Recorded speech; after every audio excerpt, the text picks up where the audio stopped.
Good afternoon, everybody, and welcome to the very first Trident Talks. This is going to be a monthly event. We're going to be inviting leaders and CEOs from the industry, from the super yacht industry, to talk about their journey, about sort of the lessons they've learned along the way, what challenges that the industry is facing at the moment, and sort of advice on how to navigate and move forward going forwards. Here today to help me as I'm going to answer the questions that I'm going to be putting in front of everybody else. I thought it was only fair. I've got the beautiful Kirsty to present the show and hopefully make me look half no effort on my part at all. It's going to be magnificent. Yes, you are my guinea pig today, and I will be in charge of asking you questions. And as we go through, if anybody has any questions, any pushback, any disagreements with Dale or anything that they want clarification on, please pop it in the comments and I'll bring it up to Dale and put him in that hot seat. But just, be nice to us. It's our first show. So it'll be fantastic. So without further ado, Dale, I want to get started. So I want to start with sort of an origin story, I guess, because everybody got to be in this industry and where you are has a story. And I want to know about that. So tell us about how you kind of first came to be in this industry and let us know the basics. Okay, so I kind of fell into it by accident. I sort of grew up on the Isle of Wight, surrounded by boats and yachting. My surname's Fisher and I am a Pisces, so it kind of like it was serendipitous anyway. But no, I was at university studying environmental science and ecology of all things, and a good friend, brother, asked me to go and do some just help out for a few days. He was building and had developed the very first composite rigging for racing yachts for America's Cup and for what was then at the time the Vendée Globe. And I just went in and helped Tom Hutchinson, and there was two or three of us winding these cables by hand. The day I finished university, I helped him out for probably over a period of about a year, various times. And the day I finished, he said, "Could you just help me out for 2 months? We've got this project for this lady called Ellen MacArthur. She's a round the world yacht sailor." And so I went and helped build rigging for Kingfisher, which anybody listening will know, sort of shot Ellen to fame. But that was supposed to be a 2-month gig, and I ended up staying with Future Fibers, my sort of first real job, for over 15 years. Wow. Off the back of that, I ended up being the service manager and sort of did a lot of America's Cup and Volvo Ocean Race and sort of traveled the globe on Future Fibers ticket, basically delivering yacht projects and then super yacht projects, sort of, Wow. And then so pretty much you found your passion when you were a teenager. They're very, very lucky. And then how did you come to get into recruitment from that? So I think I was about 4. I've been in it for 15 years. I kind of joined Future Fibers at about 25. So I was approached by a recruitment company. The company I was with, Future Fibers, had been bought out by one of our main competitors. I've been kind of fighting with them over the years, and then as they came in for the takeover, it seemed good timing. Also, I was getting a bit long in the tooth for sort of 180,000 miles a year and living out of a suitcase. And I was approached by a recruitment company in the UK, in London. And they were working in aerospace, aviation, motorsport, and automotive. And a lot of the guys that they were putting into their clients were disappearing off to do this thing called the America's Cup or the Volvo Ocean Race. And they sort of realized that they had a vertical there that they were not servicing that was sort of right in their wheelhouse. So they approached me in 2014. After a while of negotiating, I joined them in 2015 and set up the marine division for them. And did that for 5 years, recruiting and sort of building that division. And then during COVID, things all went a bit weird, and I kind of stepped out and set up Proteus, and that's about almost 5.5 years coming up. The rest, they say, is history, is what they say. So realistically, this industry, you've lived and breathed it for pretty much all of your professional life. Yes, I have. Yep. Okay, all right. So I think we understand where you've come from. I think we understand how you come to be in this place. And I think it's probably a story that a lot of people if they don't kind of recognize it, they wish they'd found this industry earlier, like you were lucky enough to do. So, as we mentioned, you've been in positions of leadership in a couple of places where you've had, teams that you've spoken to, teams that you've led, and a lot of the time, the lessons that we learn are sometimes the hardest to do. So we want to share those lessons that you learned the hard way so that people don't have to. So what is one lesson that you learned that kind of had a really deep impact on you that you think more people need to hear, or that people need to learn early on in their leadership game? Yeah, I suppose there's two sides of a similar lesson. One of them is, that striving for perfection all the time it slows you down. And I used to be, and I still am to some degree, sometimes, it's trying to get to that perfection and not actually, activity beats perfection every day of the week. And sort of turning that, activity and being willing to try something rather than sort of fearing it and failing fast.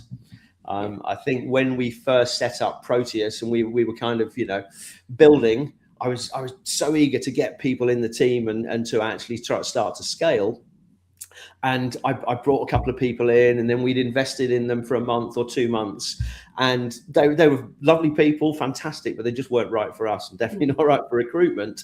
But we stuck with it, and we stuck with it and stuck with it because we'd already invested and didn't want to kind of, and I've definitely learned that, when it's not right, make the decision quickly, fail fast, move on, learn from your mistakes, and then make sure. So now we've got a much clearer idea of what, people who are going to come into Proteus and succeed look like. And I'd like to think that if any of them are listening right now, the team out there, are definitely, we're all going in the right direction, Perfect. So you think that from a leadership perspective, kind of understanding the culture, the needs of the organization, understanding what it is that you want your team to be, understanding that really early on, and sort of making sure that if you hire people and they don't mesh with that belief, that style that you have, it's kind of easier for everybody involved to make the difficult decision earlier rather than later. Yeah, absolutely. And I think part of that was also understanding our vision and who we are and what are our kind of, where is our position and what is critical to us to then identify the team that. Yeah, I think sometimes, especially when you've come from a larger organization to an organization that you are the kind of head of, sometimes when you're in a bigger organization, they tell you those things. So when you start by yourself, you have to sort of think, actually, deep down, what is hugely important to me? What is going to make the most of this organization? And how are we going to make it the best it can be from my point of view? Yes, no, absolutely. No, I mean, I'm going from being in an organization where there was that structure and all of that, and going out on my own and setting up Proteus. The one thing that I sort of, 6 months in, I kind of realized that I didn't know what I didn't know before getting into it. And it's like, wow, yes. Yeah, exactly. And do you have like leaders below you? So do you have kind of a team? Do you have team leaders below you that you have to work at, that also have to filter that leadership style from you down into another level? Is that something that you currently have?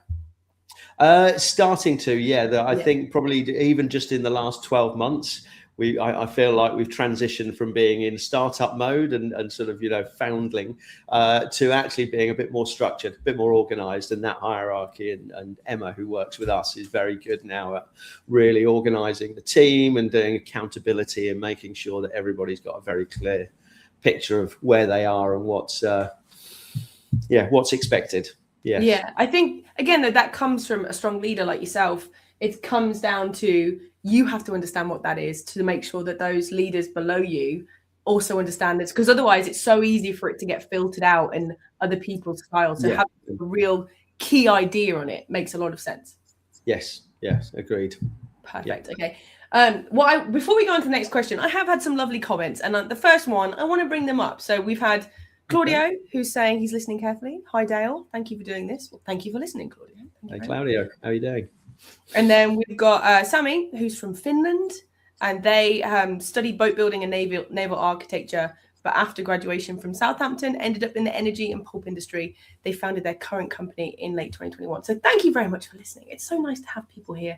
If you do have any questions for Dale as we go through, please pop them in and I will bring them up. Okay, so I like that lesson. I like the lesson of understanding kind of what is important to you from a leadership style and making sure that your team supports that. Yeah. Now I want to talk about challenges, because there's been, a lot of challenges in many different ways for a lot of business owners. I feel like sometimes when you're in a leadership space, all you do is kind of chase challenges and put them out. So from your perspective within the industry, what do you think is the biggest challenge that people are facing, and what are you doing either to help other people tackle it or to tackle it yourself? Yeah, I mean, I don't want to seem like I'm kind of promoting internally, but and I don't think it's our industry specific either. I think one of the biggest challenges that everywhere is facing is a people challenge. Mm-hmm. Yeah. And right now, if you look, I think the super yacht fleet, and that's any yachts over 30 meters in length, depending on who you ask, and there's various different sort of descriptions of what a super yacht exactly is. But yeah, the fleet of yachts over 30 meters is currently at around about 6,000 vessels, and on order right now there's somewhere in the region of 1,100 additional to be delivered over the next 24, 36, maybe 48 months, depending on size and scale. So that gives you an idea of the fleet growing. Vessels are also becoming more and more complex, as automobiles and cars and energy systems, and so those complexities. And I think if you also look back 10 years ago, the average size of a super yacht being built was around about 34 meters. The average size of a yacht being built now is 40 meters, and that also then it's not an economy. The economies of scale there are huge. Yeah. So yeah, and people coming into the industry are few and far between. We've got a retiring workforce that have got fantastic skills and taking that with them. So that's probably the biggest challenge that the industry is facing. Okay, and what kind of things can we do to sort of overcome that? Because I think it's, again, like you mentioned, it's something that a lot of industries are sort of seeing, that kind of retiring out experience, but not being able to fill the body. So what kind of things can we do to sort of fill that gap? One of the things, I mean, the UK is actually quite good with apprenticeships, and there's some shipyards, in the UK that historically have run fantastic apprenticeships. On the continent, not so much. And there's one of those shipyards, actually for Pendennis in the UK, they've got a shipyard, and they're actually bringing in Spain. They're actually growing, and they have apprenticeship here as well. I've tried, because we're based in Spain, I've tried working with the Spanish Marine Federation about how we go out to grassroots and go out to schools, and actually we work in a fantastic industry. Mm-hmm. It's a very sexy industry. It's lovely. Most people keep their boats in lovely locations and whatever. But even in Mallorca, which was sort of the refit hub and basically service hub for super yacht in the Mediterranean, most of the local Mallorquins don't actually understand that they've got this fantastic industry right on their doorstep that they can step into. So it's kind of working with organizations like that in promoting the industry and promoting the sort of roots in, and also we work with a organization called Raise the Bar. They're sort of helping to promote the ways in, what are the pathways to entry into our industry, so that we can actually keep generating more people coming in and open people's eyes to what is a really cool sector to be involved in. Yeah, I think, like you say, as somebody who's sort of not directly in the industry, it's not one that you think of when you think of careers when you're younger. You think fireman, doctor, hairdresser or something. And it is such a cool industry with so many opportunities to see places, to do fun things, to be in an exciting role. So yeah, I think if you got in there early and promoted it as an option, particularly like you say in these places where they already have a lot of the hub and the setup is already there, then yeah, I imagine that would be a really attractive way of getting people in. So I really appreciate that. Thank you. Yes, cool. Okay, perfect. So we have had a couple of questions I'm going to bring up from LinkedIn. So this is sort of linked to the question we just had. So from your perspective, what is currently the biggest gap in the maritime talent market, and what kind of profiles are hard to find? Oh, that's a very good question.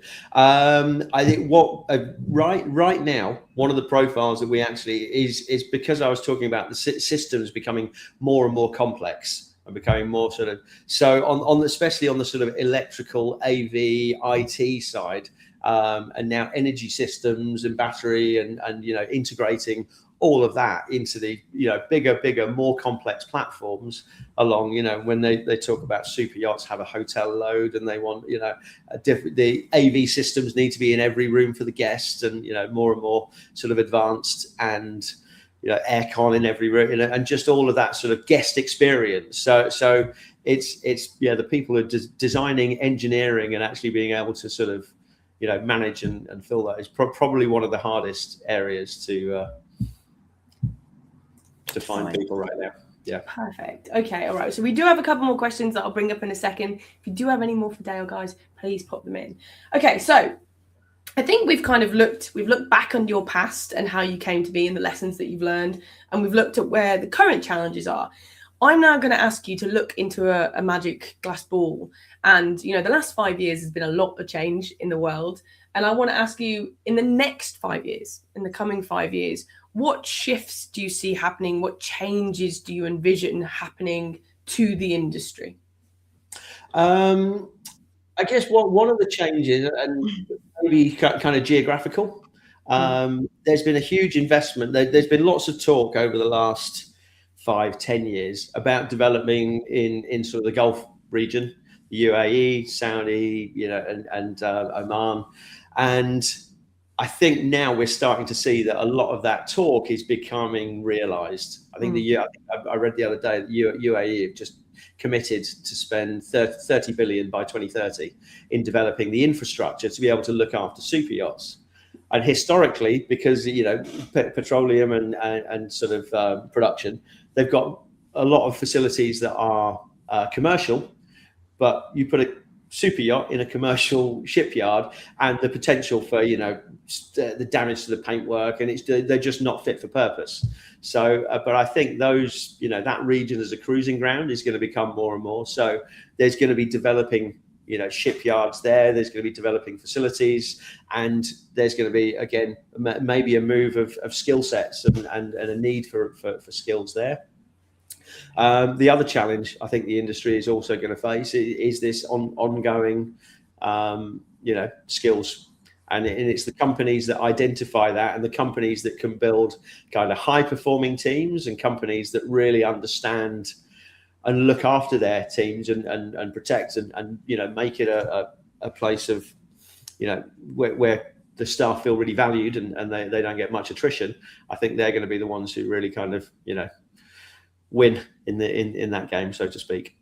Yeah, no, that makes sense. So with it sort of ties in together. Do you think those two tie together? Because whilst there is this shortage of skill, that currently, in the current yards that exist, there is that shortage. But then if a new one opens kind of elsewhere, is that going to make the current shortage even worse?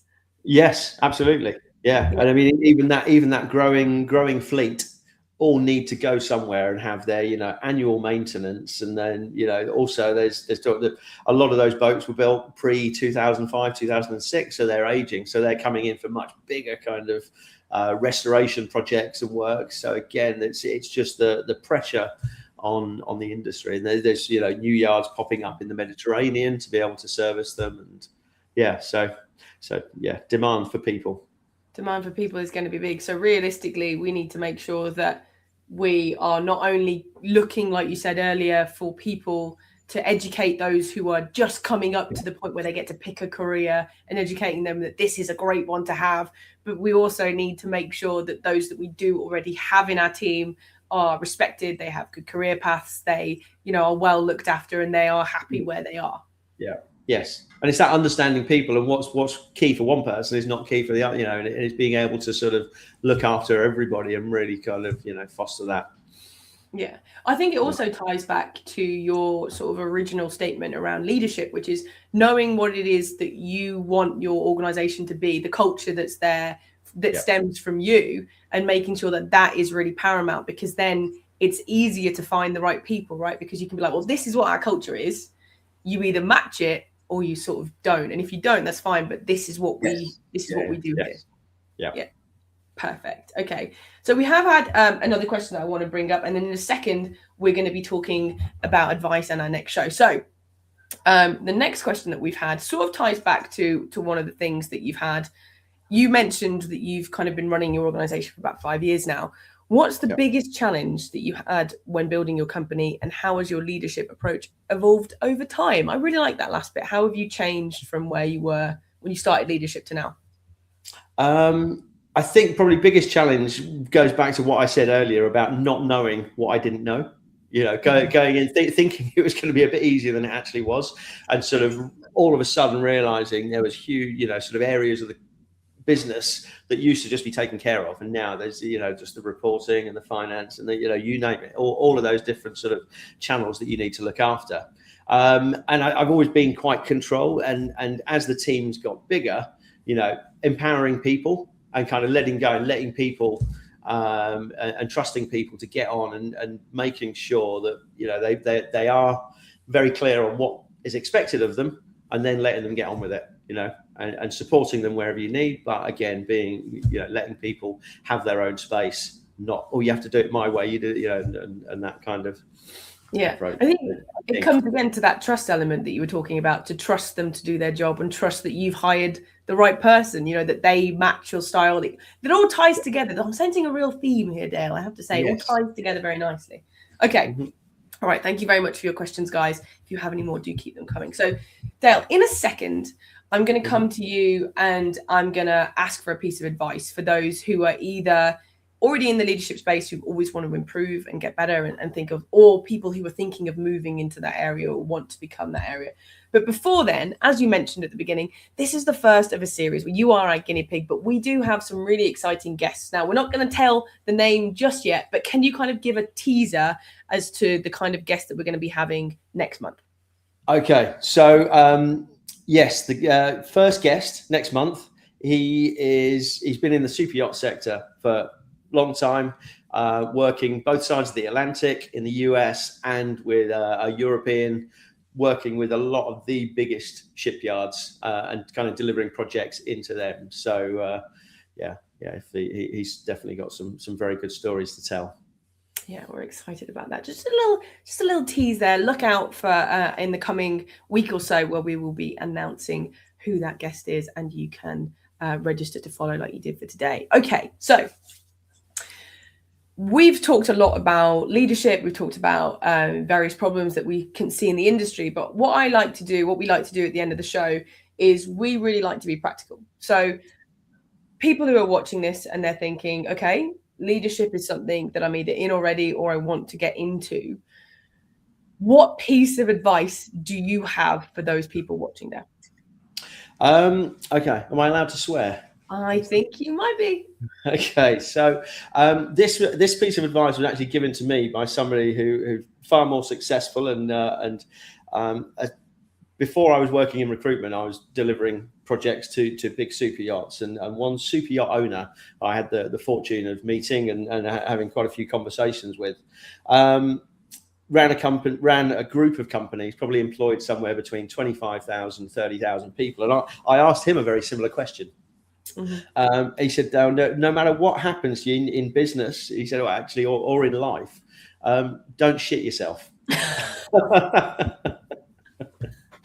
And I guess what he meant by that, is whatever challenges you're facing, you've got to keep your cool, especially if you're in a leadership position. People are looking at you as the leader. If you start to lose your shit and fall apart, or fly off the handle, then you're not really inspiring confidence in the people below you. So. And we did have a fairly challenging episode quite early on when I set up Proteus, and I had to think long and hard about that. Just echoing in your head, echoing around and round. Yes, indeed. So, yeah. Do you think the ability to keep yourself contained comes with experience? Do you think like every time you're tested a little bit, you trust yourself a little bit more to be able to handle things? I think so. Absolutely. Yes. Yeah. I think I was probably a little bit more hot-headed when I was in my 20s, and yeah. So yeah. Over time, and when you face those kinds of challenges, I think each time you do learn, that you've got resilience. That it's a matter of, okay, I'll step back from it. First and foremost, how do we fix the problem? What is it right now that we need to do to solve this? And then secondly, okay, in due course, we'll come back, have a look at it, and actually strategically, right, what went wrong? How can we make sure that we don't fall into that same position in the future? Yeah, I think, like you said, it's just an element of trusting yourself to be able to fix it, but also not beating yourself up that the problem happened. Because if the last couple of years have taught us anything, is there's a lot of things that happen that are outside of our control. And Yes. so being able to trust that stuff's going to get thrown at you, you are going to, drop the ball maybe every now and again, but you're going to be able to not only pick that ball up, but fix it and make it shinier and newer and various other things. Does that seem fair? Yeah. Yes, I think so. Yeah, very fair. Perfect. Okay, so this has been our first show, Dale. How did you enjoy it? Did you have a good time today? I did, actually. I enjoyed it more than I thought I was going to. I'm a little bit nervous going in, as you can imagine, but no, you've made it very, very enjoyable, Kirsty, and made me quite relaxed. Thank you. That is the aim of the show. And, moving forward, we are going to start closing up now, but moving forward, the idea of this show is just to give back, to make it so that we can take the knowledge that all of these people have in their head and share it with, whoever wants to listen to it. So hopefully you have enjoyed it. Thank you very much to everybody who has listened and watched us today. You can view the recording if you'd like to see it again. Thank you to everybody who gave us comments. It's so lovely on our first show to get comments. It's very grateful. Thank you very much for those. I do want to say thank you to Dale for being very open and honest and kind of sharing his knowledge with us. So thank you very much, Dale. Thank you very much, Kirsty. No, and likewise, thank you to everybody that did check in with us today, and hopefully we'll see you again in the future. Yes, we will indeed. And we look forward to seeing you next month. See you later. Yeah, cheers.